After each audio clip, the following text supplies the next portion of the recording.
पुरुषाय विद्महे महादेवाय धीमहि तन्नो रुद्रा प्रचोदयात्. அனைத்து நண்பர்களுக்கும் பிறைசூடன் சார்பாக அன்பான வணக்கங்கள். இந்த வீடியோ பிடித்திருந்தால் லைக் பண்ணுங்கள், ஷேர் பண்ணுங்கள், கமெண்ட் பண்ணுங்கள், மறக்காமல் சப்ஸ்கிரைப் பண்ணுங்கள். வாங்க வீடியோ பார்ப்போம். இந்த ஆண்டு குரு பயிற்சி வாக்கிய பஞ்சாங்கத்தின்படி 11/5/2025 அன்று நடக்க இருக்குது. திருக்கணிதத்தின்படி 14/5/2025 அன்று குரு பயிற்சி நிகழுதுங்க. இந்த பயிற்சியில் குரு பகவான் ரிஷபராசியிலிருந்து மிதுன ராசிக்கு செல்கிறார். மிதுன ராசி புதன் கிரகத்தின் வீடுங்கிறதுனால குரு பகவானின் நட்பு கிரகத்தின் வீட்டில் பயிற்சி ஆகிறார். மேலும் ஸ்தான பலத்தை விட பார்வை பலமே அதிகம் உள்ள குரு பகவானின் 5ஆம் பார்வை துலா ராசியிலும், 7ஆம் பார்வை தனுசு ராசியிலும், 9ஆம் பார்வை கும்பராசியிலும் பதியுதுங்க. குரு பயிற்சி பலன்கள் 2025ஆம் ஆண்டு ரிஷபராசியை பற்றி நாம் பார்க்க போகிறோம். குடும்பம் சென்ற சுமார் 1 வருட காலமாக ஜென்மராசியில் அமர்ந்து அதன் விளைவாக பல குடும்ப பிரச்சனைகளை சந்தித்து வந்த உங்களுக்கு குரு பகவானின் ரிஷபராசி கால சஞ்சாரம் தக்க தருணத்தில் கிடைத்த வரப்பிரசாதம் என்றே சொல்ல வேண்டும். ஜென்மகுரு வனத்திலே என்றதொரு மூதுரை உண்டு. ஸ்ரீ ராமபிரான் 14 ஆண்டுகள் வனவாசத்தை ஏற்றுக்கொண்ட போது குரு பகவான் அவரது ஜென்மராசியில் சஞ்சரித்ததால் இத்தகைய மூதுரை ஏற்பட்டது என வனவாசம் என்று ஓர் அனுபவம் இல்லாவிடில் அதுக்கு சமமான சிரமங்களை ஏற்படுத்துவார் குரு என்பது பொருள். குடும்பத்தில் எவ்வளவுதான் வருமானம் வந்தாலும் எங்கே போயிற்று, எப்படி போயிற்று என்று வியக்கும் வண்ணம் கைப்பணம் கரையா. உத்தியோகத்தில் காரணமாக அல்லது வேறு காரணங்களுக்காகவோ கணவர் அல்லது மனைவி குடும்பத்திலிருந்து தற்காலிகமாக பிரிந்திருக்க நேரிடும். பிரச்சனைகள் உறங்க சென்று பிரச்சனையுடன் கண் விழிக்கும் காலகட்டம் இது. வரவை விட செலவுகளை அதிகமாக இருக்கும். கருத்து வேற்றுமையினால் கணவர் மனைவிக்கிடையே அந்யுன்யம் குறையும். நெருங்கிய உறவினருடன் பகை உணர்ச்சி மேலிடும். திருமண முயற்சிகளில் தடங்கள் உண்டாகும். வரனை நிர்ணயிக்கிறதுல தவறுகள் ஏற்படக்கூடும். பூர்வீக சொத்து சம்பந்தமாக நீதிமன்றம் செல்ல வேண்டிய நிர்பந்தம் ஏற்படும். அடுத்தது உத்தியோகம். ஜீவனஸ்தானத்தில் சஞ்சரிக்கும் சனி பகவானையும் ராகுவையும் குரு பகவான் பார்க்கறது ஜோதிட விதிகளின்படி மிகவும் அனுகூலமான கிரகங்களை.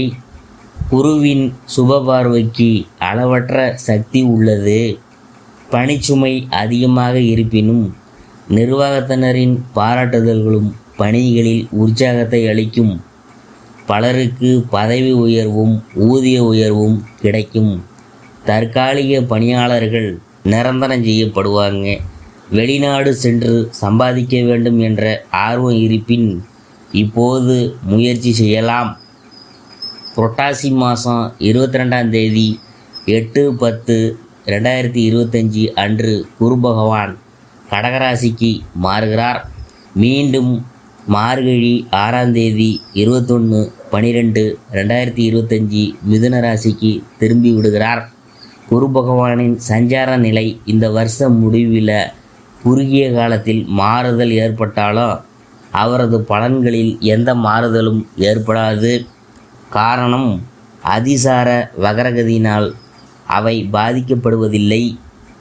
அதிசார வக்ரகதிகளில் குருவுக்கு பூர்வ ராசி பலன் என கூறுது ஜோதிடக்கலை. தொழில் வியாபாரம். குரு பகவானின் இந்த மாறுதல் உங்களுக்கு சிறந்த யோக பலன்களை அளிக்கக்கூடிய மாறுதலாகும்.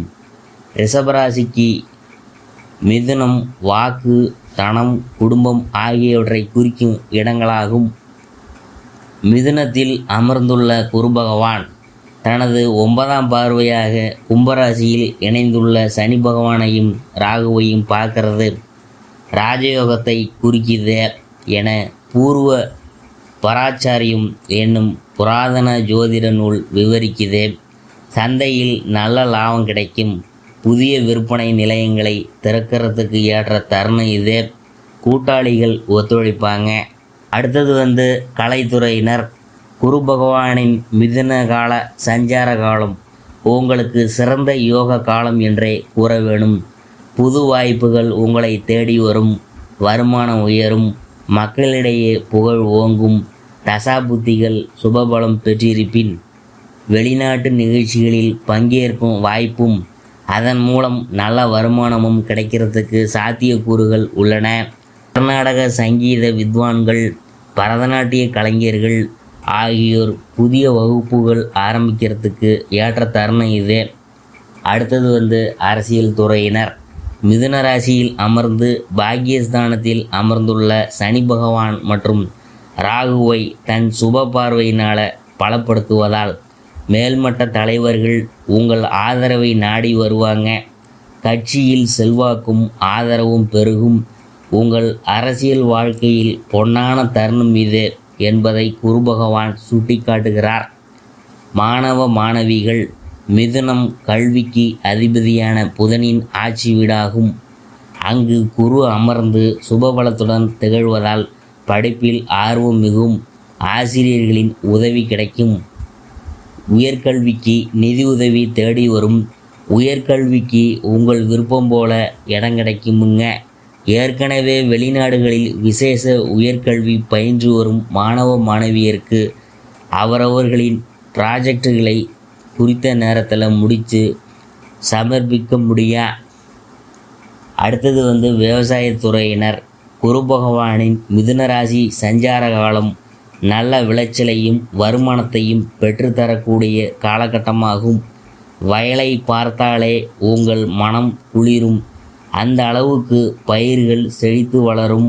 பழைய கடன்களை அடைத்து நிம்மதி பெற வழிவகுக்கும் ஆண்டு இது.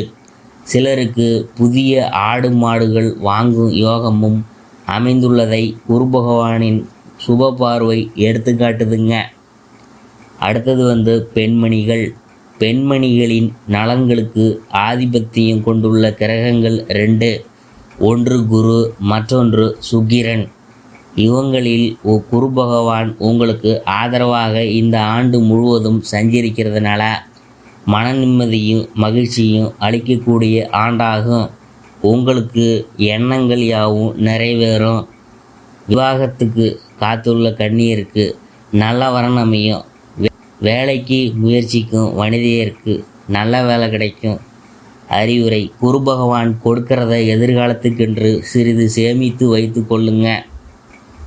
பரிகாரம் என்னன்னு பார்க்கும் பொழுது, வியாழக்கிழமையில் உங்கள் வீட்டு பூஜை அறையில் 3 மண் அகல் விளக்குகளில் நெய் தீபம் ஏற்றி வைத்து அவரை வணங்கி வந்தால் அளவற்ற நன்மைகள் கிடைக்குமுங்க.